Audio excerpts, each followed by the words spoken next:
Lord. Yes. My Lord, your Lordship should have on the bench Yeah. copies of the agreed and correct strategy, indeed from the first instance bundle, Yes. albeit the one needs to go by the internal numbering. Yes. Okay. Well, that's fine. My Lord, Thank you very much for that. I'm almost done on ground 3.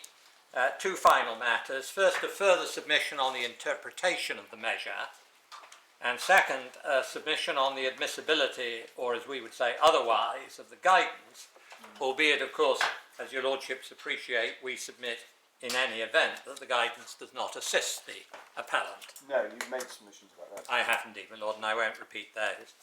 My Lord, on the 2009 measure, I started my submissions before the short adjournment on the measure by making the point that Section 2, with which we are primarily concerned, is about making arrangements to improve the exercise of functions generally, not the discharge of specific functions. And my Lords, one can see this illustrated by the contrast between subsection 1 of Section 2 on the one hand and Section 3 on the other. As your Lordships know, the measure is at tab 6 in the authorities bundle, and the general duty in relation to improvement in Section 2 is at page 2, and subsection 1, a Welsh Improvement Authority must make arrangements to secure continuous improvement in the exercise of its functions. So that is, its functions generally. Lord, when one then moves on to section 3, by way of contrast, in respect of improvement objectives, sub 3 provides that an improvement objective must be framed so as to improve the exercise of the function or functions to which it relates in terms of at least one of the following 7 aspects. So, my Lord, one has the contrast between in 2.1 the exercise of its functions in the plural and obviously functions generally, and in section 3 the reference to the exercise of the function or functions in the plural but not necessarily generally to which it relates. Lord, so in our submission the order anticipates that the authorities may set improvement objectives with regard to a particular function or group of functions, but the general duty of improvement in section 2, by contrast, does not contain the same alternatives, that is, of function or functions. The duty under section 2 is only to make arrangement to secure improvement in respect of functions generally. Lord, the second point in relation to guidance. Now, the appellant has included in your Lordship's bundles from tab 7 onwards, almost until the end, until one reaches the guidance, more or less, no fewer than 5 cases on guidance. My Lord, those are at tab 7 to 11 inclusive. I was proposing, if this is a convenient course, not to take your Lordships to all 5, but simply to say in a single sentence each what 3 of them do not say, and to go only to 2 of them, that is, 1 in this court and 1 in the Supreme Court, both relatively recent. My Lord, the first at tab 7, a Marfio, that simply doesn't consider the issue of principle of whether statutory guidance is admissible as an aid to statutory interpretation. The court simply did look at it. My Lord, secondly, Rickson and Islington at tab 8, that was concerned with a very different statutory obligation in relation to guidance than the obligation in section 6 of the Wales measure. My Lord, section 6 of the Wales measure is simply to have regard to guidance, whereas the provision in issue in the Islington case was to act under the general direction of guidance from the Secretary of State, so an entirely different kind of obligation. And my Lord Haddon-Cave at tab 10 was concerned with guidance as an aid to interpretation of a statement of policy in the context of the immigration rules, not as here with the interpretation of primary legislation from a devolved legislature. So, my Lord, the two cases I would like to invite your Lordship's attention to briefly are risk management partners at tab 9 in this court, and then Yemshaw and Hounslow at tab 11 in the Supreme Court. My Lord, taking risk management partners first, my Lord, that was a case concerning London boroughs councils who'd established a mutual insurance company, London Authorities Mutual Limited, which awarded, and the authority awarded a contract to Lamel, and there were issues both in relation to public procurement, which went to the Supreme Court, and in relation to Vares, which went up to the Court of Appeal, and it was concerned with a statutory duty, no longer in force in England, though it is still in force in Wales, in relation to the promotion of well-being and of promoting well-being. And the court was having to consider the proper interpretation of promote the well-being, and there was a provision that the local authority had to have regard to any guidance issued by the Secretary of State about the exercise of that power. And, my Lord, their judgments are very lengthy, but taking the judgment first of Lord Justice Moore-Bick, Lord, I take that first because Lord Justice Hughes, as he then was, agreed with Lord Justice Moore-Bick, and that therefore is the majority judgment. But, my Lord, in the judgment of Lord Justice Moore-Bick, your Lordship will see at paragraph 181, that's at page 401 of the report in the PTSR, that Lord Justice Moore-Bick records in support of his submissions, one Mr. Giffin sought to rely on the explanatory notes and upon the ministerial guidance subsequently issued under section 3.5 of the 2000 Act. The relevant passages have been set out. In my view, they are of some assistance insofar as they help one to understand the context in which the Act was passed and to identify the mischief which it was intended to remedy. Apart from that, I do not think that they are a proper aid to the interpretation for the reasons I shall develop a little more fully later in this judgment. And the reasons, in fact, are from paragraph 226 and 227 on page 414 of the report. Yeah. I find it, first of all, he deals with the explanatory notes, and whether even those, to what extent even those can be used as an aid, as an aid to interpretation. I have paragraph 227, I have reservations about the extent to which an explanatory memorandum published by a minister or government department can properly be used as an aid to the interpretation of the legislation to which it refers. And then just above letter E, it's an important constitutional principle that the judiciary, not the executive, decide the meaning and effect of legislation. Then at para 255, Lord Justice Hughes agrees in fact with both judgments, but says at para 256, I've reached these conclusions without recourse to the various explanatory notes and ministerial guidance to which we're referred. Those, for the reasons explained by Lord Justice Moore-Bick, cannot relieve the court of its duty to construe legislation. And Lord Justice Pill is not, in fact, very different, but insofar as he may be, it's a minority approach. The relevant passage is paragraphs 109 to 111.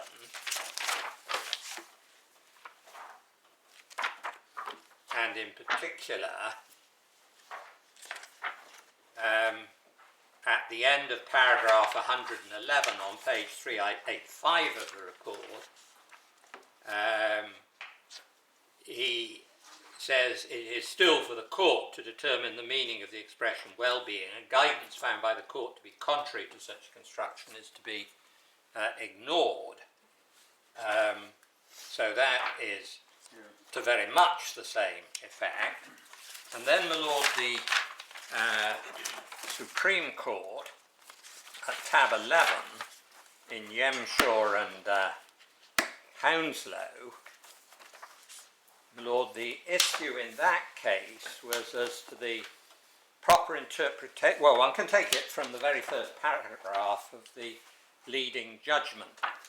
My lord, on page 435 of the report, paragraph 1C's at letter A, Baroness Hale gave a judgment with which Lord Hope and Lord Walker agreed, and one will see later that Lord Roger also agrees. Yep. So that constitutes 4 out of 5.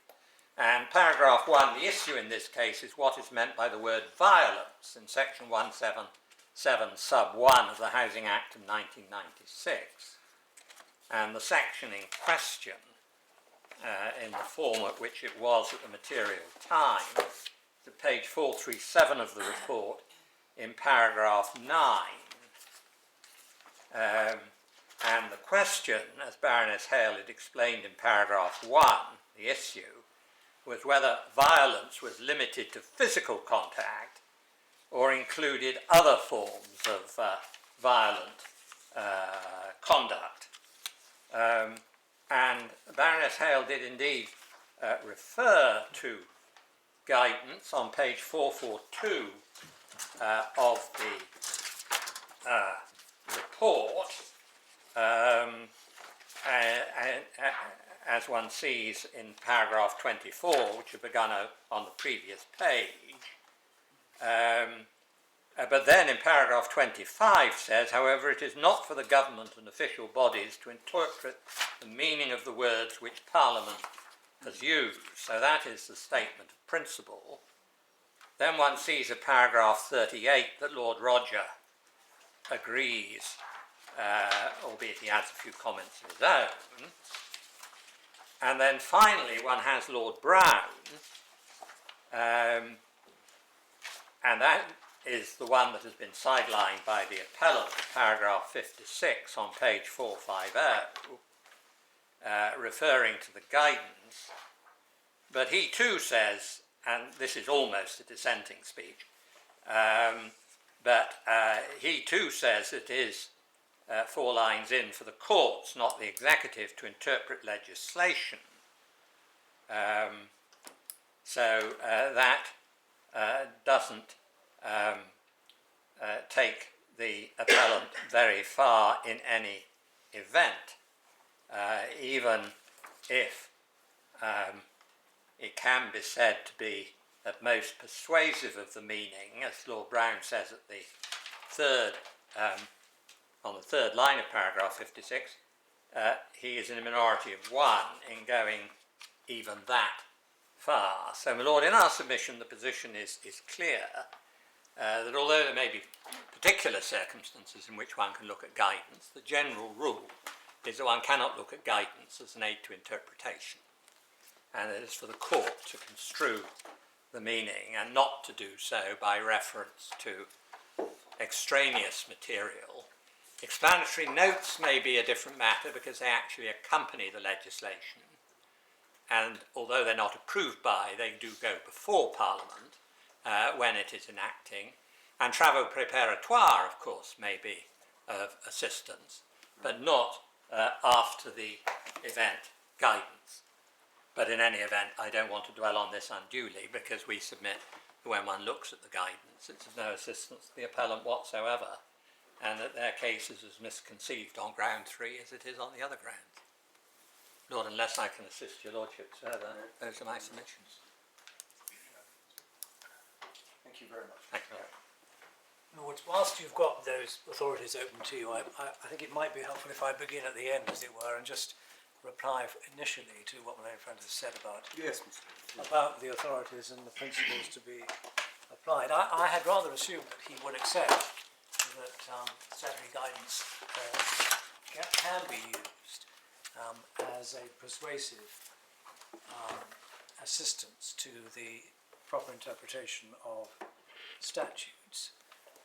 And I am, actually whether I'm surprised or not probably doesn't matter in the least, but it is surprising that he has taken issue with what I had predicted would be a relatively uncontroversial proposition as to the proper interpretation of statutes.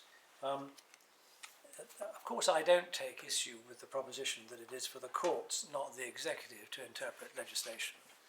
I don't suggest otherwise, but the cases that your lordships have been shown in my submission support the proposition that such guidance may be used by way of persuasive authority. You were shown a moment or two ago Lord Brown at the end of Yemshaw, paragraph 56. It is not, of course, suggested that this notable change in the Secretary of State's Code of Guidance could directly affect the true construction of the statute. Such guidance can be at most persuasive of the meaning to be given to legislative provisions. He then goes on to refer to a further submission that was made in that case, about which he expressed his doubts. But the basic proposition with which he begins paragraph 56 is, I submit, well established, and there's nothing, I say, that in the speech of Lady Hale that suggests otherwise. Going back to risk management, the passage in the judgment of Lord Justice Moore-Bick at paragraphs 226 and 227. The 227 is dealing with explanatory memorandum. It is, exactly. So that's not on point. That's a passage from Benyon. Yes, and that's... Which I seem to recollect having looked at in another context. Right. Recently. So where this case is not dealing with guidance as such, is it? It's not dealing with ministerial guidance, or is it? Well, my Lord, certainly what Lord Justice Moore-Bick is addressing in those two paragraphs, relied upon by my explanatory notes. Is explanatory notes. But if you go back to Lord Justice Pill at page 384,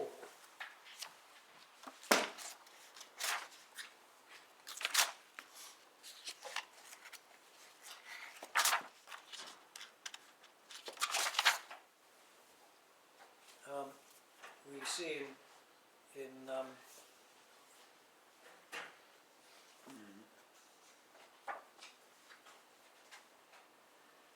paragraph 109, again this is looking at explanatory notes, what Lord Simon said in Ealing London Borough Council, but then in paragraph 110, in the present case it's the local authority which must have regard to the guidance about the exercise of the power under section 2.1, and the court needs to have the same regard, and then a reference to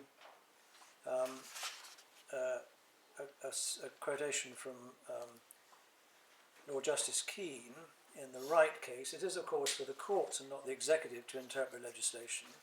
However, in general, official statements by government departments administering an act or by any other authority concerned with an act may be taken into account as persuasive authority on the legal meaning of its provisions.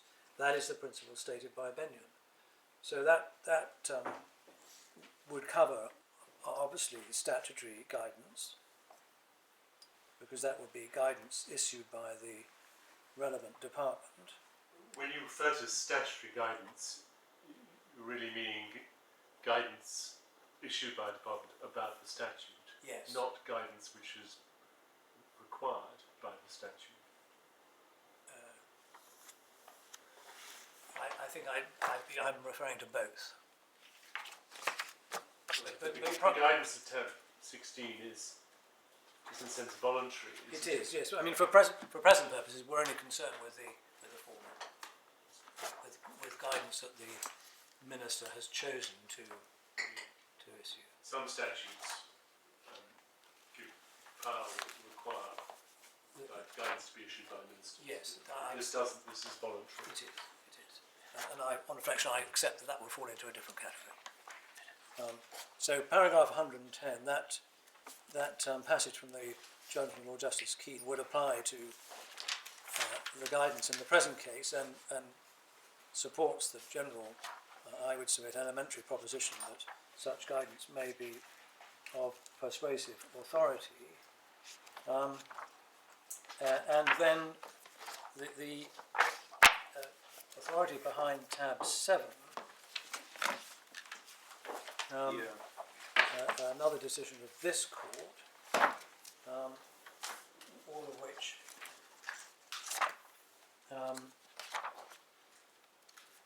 is the authority depended on the proper meaning of the expression dependent children, and one sees from the foot of the second page of the report, internal numbering 544, that the Act contained no definition of that expression, nor were council able to refer to any authority which assisted in it.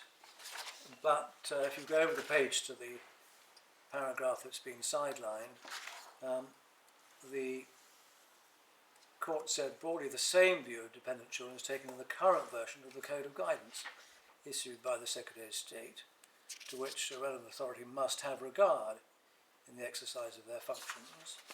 And then that guidance is set out. And then a few pages further on, page 547, the court, in the central paragraph, you'll see the paragraph that's been sidelined,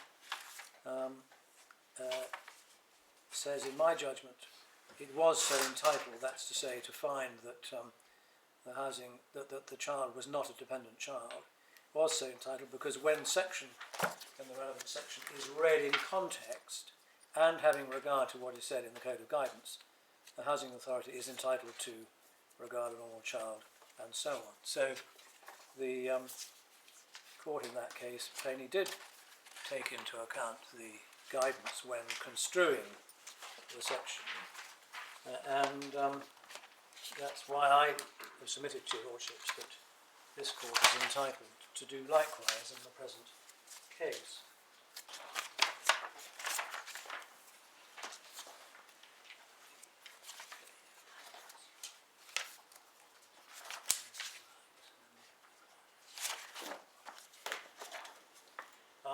So, Lord, that's what we say about the authorities on that point. Can I then go back to the beginning and make a brief number of specific points in reply to my own friend's submissions on ground 1?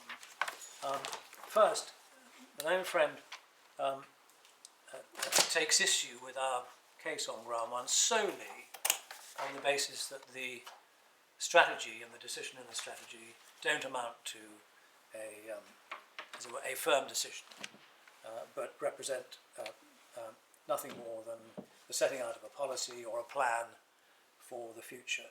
So that's the battleground. He doesn't suggest that if we're right on that issue, then we're wrong on any of the consequential steps in the argument that lead us to submit that this was not a decision for Cabinet, but was a decision for Council. So his case rests entirely upon persuading lordships that the strategy was no more than a plan for the future. Second point, he says that if you look at paragraph 183, you can see that, and indeed the officer's report, you can see that the plan wasn't set in stone because the passage speaks of the anticipation that other leisure centres would either transfer to school management or could close completely. But we submit that the court needs to have regard to the reality of the situation at that time. Most obviously illustrated and explained by the officer in charge of developing the strategy, Mr.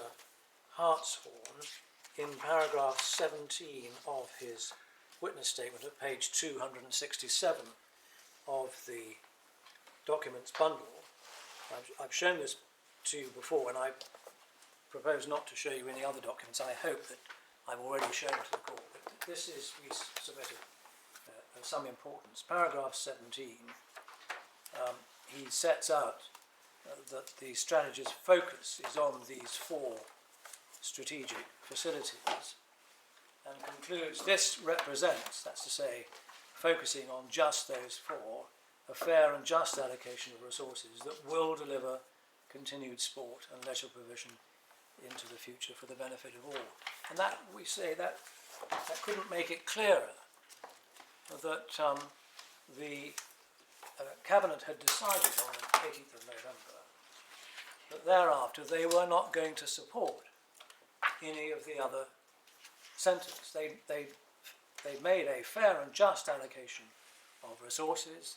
That allocation involved supporting, but only supporting, those 4 leisure centres, and it therefore necessarily followed that all the others would either transfer or be closed, which is of course exactly what then happened in the case of the Pont Leisure Centre. We also invite you to go back to page 183. What will Maitland say is the last sentence, the one that Well, we were deprived that's of? exactly what I'm about to come to. Good. So that's the last sentence at 183. Doesn't mean that those other centres won't be closed. All it means is that they won't be closed unless and until alternative provision is available. Now, the rationale of the strategy was that these 4 state-of-the-art centres were going to provide all that was required for the citizens of the residents of the Borough Council's area, and it follows that once they were in position, then Is that right? I'm not sure about that, because if you look at the overall picture, yes, some of them were, as I understand it, were jointly run, or even if not jointly owned, but jointly run with local education authority. they were. And those ones were going to continue, presumably, to be available to the members of the public Your from Lordship's quite right. those towns where, or whatever areas where. Yes. Lord, I wasn't other facilities. put it too narrowly. Your Lordship's absolutely right. The alternative provision could have come from either the 4 strategic ones, or the other ones transferred to the schools. I readily accept that. Now, are you saying that if a situation were reached where there wasn't an alternative, either a new one or a local authority one,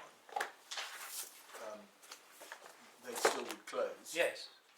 And all it says is that careful consideration will be given to opportunities for alternative provision before any facilities So they are wouldn't. withdrawn. They're not saying that We won't close if there isn't. exactly.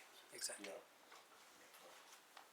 Which is entirely consistent with the evidence of Mr. Hartshorn, to the effect that that this is the decision, that this is the fair and just allocation we've made, and the inevitability, therefore, that the others will either transfer or close.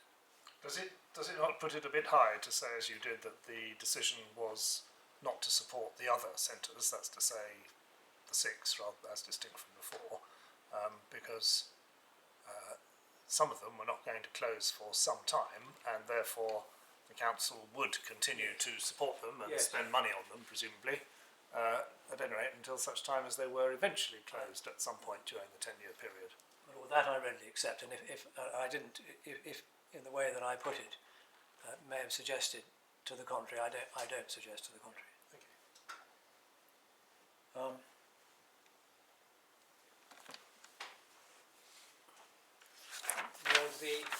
So far as the question whether this was a final, I'm so sorry. My own friend submits that what was then required were a series of further decisions down the line in relation to each and every particular centre, and that the decisions taken in April of the following year were merely instances of such individual decisions being taken down the line. Can I just show you, first of all, in the documents, page 204,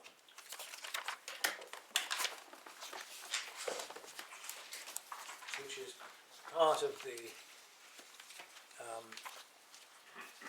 report to the Scrutiny Committee in March 2019, and paragraph 5.3.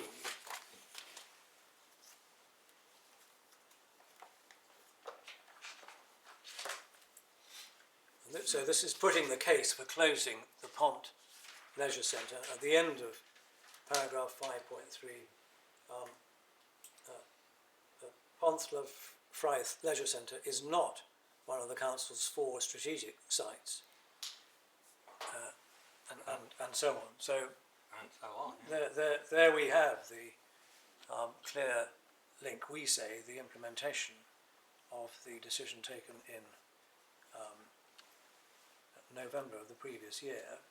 And if you go on to page Well, I think the rest of that sentence is quite important, because it's not only that it's not one of the council's 4 strategic centres, but also that from the 1st of April 2018 to the 1st of March 2019, therefore going on evidence post-November 2018, it had a recorded usage of such with a subsidy of whatever, the relevant considerations as of this time in April of 2019. And presumably, likewise, the figures for annual revenue savings in paragraph 5.5 are up-to-date figures. one would hope so. Quite. But, Well, one is into a new financial year, of course, from the 1st of April. Understood. But 5.5 rather makes the point I've been making to your lordships, that some estimate of the annual revenue savings were, for example, this centre to close would have been available, should have been available to Cabinet in November 2018. Your lordships have the point. The other passages at page 208, in the conclusion, again the same point. Ponthla Fryth Leisure Centre is not one of the strategic sites identified in the Council's sport and active recreation strategy for future investment. And It's also the last sentence, and it's isn't it? also the last sentence, exactly, that's what I was going to show you. I think that's repeated somewhere else, actually. It is, Same that's right, you've seen it before somewhere else. I think it's in the minutes of the actual decision. It is. And if you go to those minutes next, behind tab 21, your lordship finds that passage at the foot of page 261. That's where you've seen it before.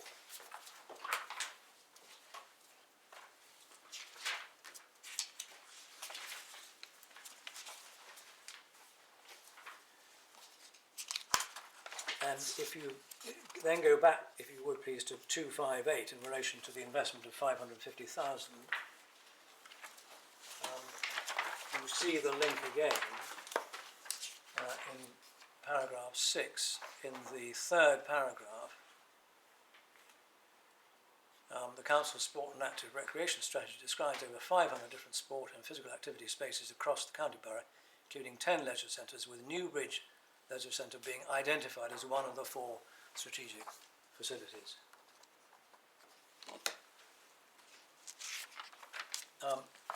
Lord's next point. What if, I ask rhetorically, Cabinet had later decided to rebuild in full or in part one of the 4 strategic leisure centres identified in the decision, but the council had said, well, we can't afford it. We simply don't have the funds to do so, and as a result, that particular one of the 4 was never built. That would have. That could only happen if it was in the budget. Yes. Because otherwise it would be a decision for the full council, so you wouldn't get that conflict between cabinet and full council. Well, that's what I was going to come on to in the what if example I'm putting to your lordships. The first consequence would be that the decision and the strategy document would be undermined, because there would be one of the 4 centres wouldn't be provided. Yeah. And secondly, that's why you need some estimate of the likely costs at the outset of this exercise, so as to avoid that consequence, and that's why you need that decision to be taken effectively by the council, because it's the council that is setting the budgets that will pay for these developments. And it's the council, of course, who set the 1-year budget, they set the 3-year capital expenditure budget, and they set a 5-year medium-term financial plan. So hence the upshot of the various statutory provisions that we've shown your lordships, which, if followed through in the context of this strategy document, would lead to the council taking the decision, and the council being the right body to do so because they hold the purse strings. Next short point. If the overall costs of the exercise aren't considered at the outset, and everything is thereafter done on a case-by-case basis, then one could easily find that one of the other centres had closed, say the Pont Leisure Centre, for the council only then to discover that they can't afford to build 1, 2, 3, or maybe even 4 of the strategic leisure centres. But by then it's too late, because one, maybe both the 2 that would inevitably have closed in the meantime. But that could happen anyway, couldn't it? Assume that there had been an overall cost assessment at the outset as to how much this was going to cost and how much you were going to save. So far as incurring expenditure in other years, future years was concerned, that would always be dependent upon the availability of those funds as part of the budget in that year. If you know, as a consequence of all this terrible flooding, the council only has 3/4 of the money it thought it was going to have, so it can't build the 4th facility. That's going to happen in any event. No, it is, and that's always going to be the position. Even if, as your lordship puts to me, that there is it may not be an answer to your point, I suppose, because you would say, well, the obligation to have an overall assessment of the costs is there at the outset. It is, and it's there at the outset because it provides a means of at least providing reasonable reassurance to Cabinet and the Council, but in this case Cabinet, that what they're proposing is going to be affordable, subject to the sort of unforeseen consequences or unforeseen cause on the budget that my lord has just put.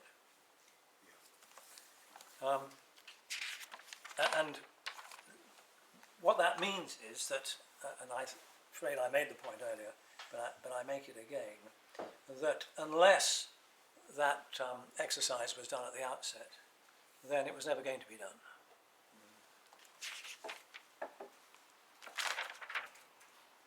Well, the final point I make is this. My own friend suggests that the strategy was not a high-level document, but a mid-level document. Well, your lordships will form your own views, but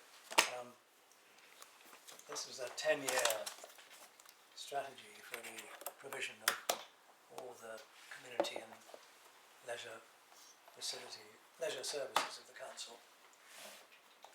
High-level, we say, for sure. Lords, unless we can assist your lordships first.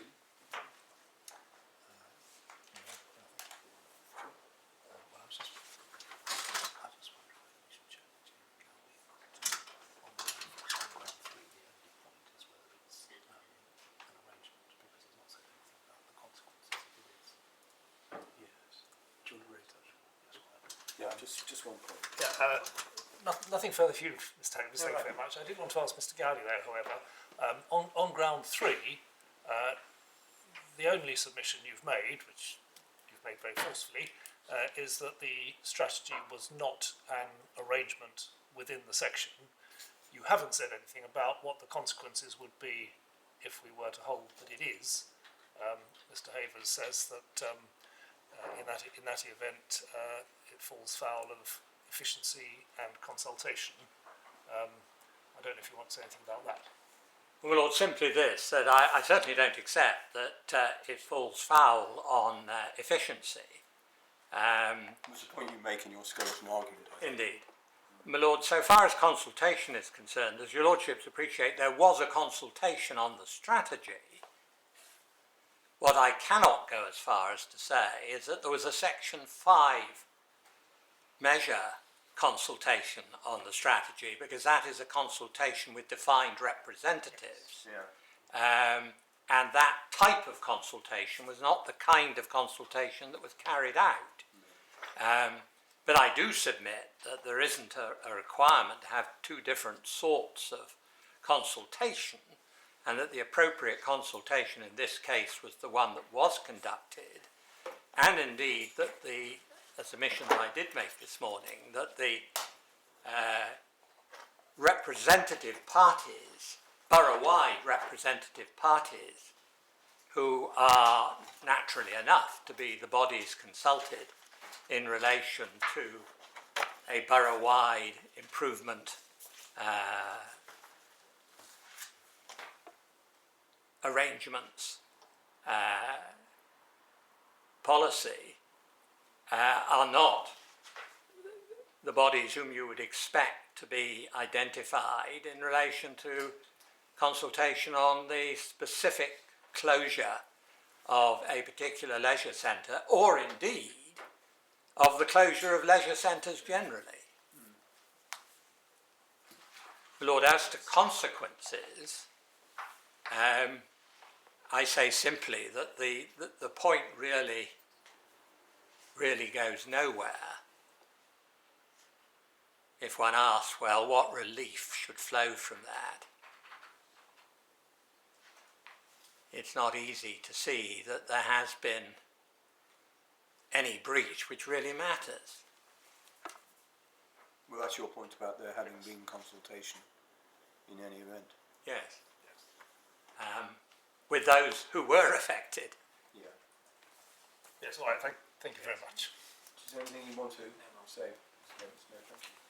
Well, thank you all very much indeed for your extremely helpful submissions. We will reserve judgment. You won't be surprised to hear. You'll get a copy of the draft judgments in the usual way for noting for our benefit any typos, infelicities of language, not for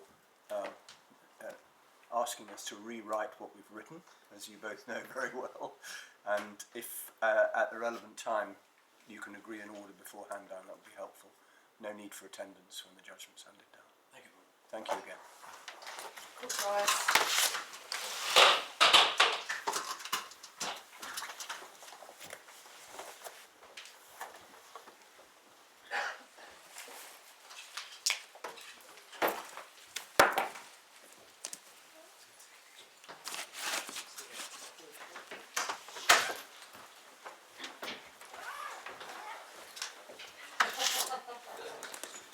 Yes. He's, I thought you said. The arch, something.